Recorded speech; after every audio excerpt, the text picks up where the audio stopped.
BFM Business, Intégral Placement, le Club Immo. Avec Olivier Marin, cette semaine, pas en studio, mais depuis la Chambre des notaires de Paris. Bonjour Olivier. Bonjour. Chaque semaine, on fait ensemble un tour d'horizon de ce marché de l'immobilier, l'ancien, le neuf, le prestige. Mais aujourd'hui, on commence donc par ce marché parisien notamment. Quand on dit les notaires?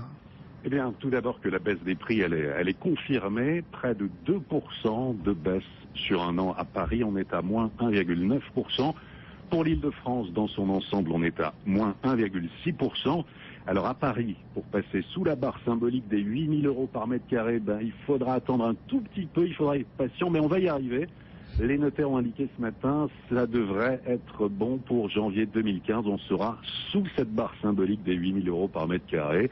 Aujourd'hui, on est à 8 110 € par mètre carré. C'est une baisse quand même de près de 4% par rapport au troisième trimestre 2012. Les prix baissent dans quasiment tous les arrondissements, sauf les 4e et 14e arrondissements qui font de la résistance. En fait, le 6e arrondissement, qui est le plus cher de Paris, a connu la plus forte baisse de prix, moins 12%. En 2 ans, il reste élevé évidemment, 11 800 € par mètre carré. L'écart en tout cas se réduit un peu avec l'arrondissement le moins cher qui est le 19e à 6 700 € du mètre carré.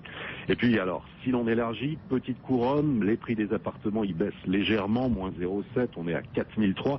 Et les baisses les plus importantes, selon les notaires sur un an, c'est Rueil-Malmaison, Boulogne-Billancourt et Ivry-sur-Seine. Et puis, la grande couronne, alors là on a une baisse qui est plus marquée, moins 2,5% sur un an pour les appartements, et là des baisses importantes signalées à Meaux, à Melun, Corbeil-Essonnes, Chilly-Mazarin et même Chatou près de Versailles. Quant au prix des maisons, là c'est plutôt la stabilité, voilà pour les prix. Et qu'est-ce qu'on peut dire des transactions aussi, parce que c'est important de regarder et le prix et le nombre de transactions.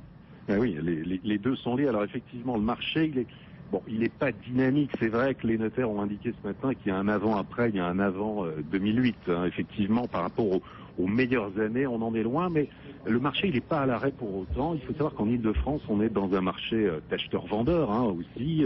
Il manque bien sûr les investisseurs et puis des primo-accédants.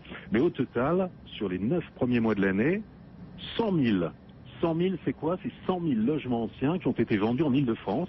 L'air de rien, c'est 3% de plus que pour les 3 premiers mois de 2013. À Paris, il faut savoir qu'il y a eu 8 000 ventes au troisième trimestre 2014. Voilà, c'est quand même pas si mal. Et pour la suite, Olivier, quelles sont les perspectives?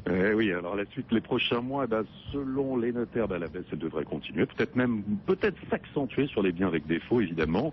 Les prix au mètre carré, il faut vraiment retenir à Paris, devraient passer sous la barre symbolique des 8 000 €. On n'avait jamais vu ça depuis 2011. Et le prix de vente d'une maison en Île-de-France devrait également passer sous la barre des 300 000 €. Les acquéreurs sont avertis, ils s'informent, ils cherchent, ils comparent, ils prennent leur temps. L'attentisme en fait se prolonge. Alors pour 2015, il y a quand même des facteurs de détente. Dans le neuf, on sait qu'avec l'investissement locatif Pinel, s'il est voté en l'état, et puis le prêt à taux zéro renforcé, ça devrait soutenir un petit peu ce marché. Dans l'ancien, si les taux restent bas, l'activité devrait rester identique sur le marché avec la poursuite de la baisse des prix. En fait, des tendances actuelles qui devraient se prolonger. Voilà pour les toutes dernières données communiquées par les notaires, puisque vous nous répondez depuis cette chambre des notaires de Paris. On reste d'ailleurs dans la capitale avec votre invité cette semaine au Club Immo Explore Immo Le Figaro, qui était le chargé du logement à la mairie de Paris.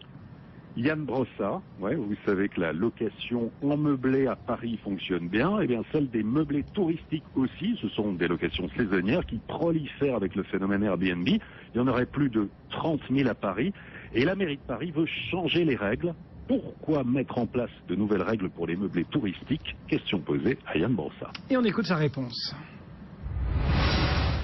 Nous ne pouvons pas accepter que le développement des meublés touristiques se fasse au détriment de l'offre de logements dans la capitale. Et donc, nous avons modifié nos règles, ce qu'on appelle le règlement municipal. Donc à partir du 1er janvier prochain. À partir du 1er janvier 2015, qui imposera des règles de compensation très strictes. C'est-à-dire que lorsque vous transformez un mètre carré de logement meublé touristique, vous devrez proposer dans le même arrondissement, en compensation, une transformation inverse. L'objectif est tout simple, qu'on arrête de perdre des surfaces d'habitation dans le cœur de Paris.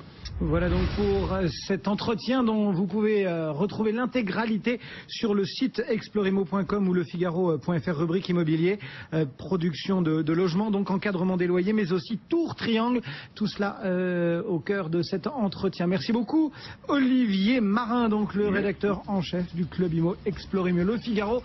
Il nous répondait aujourd'hui depuis la Chambre des notaires de Paris.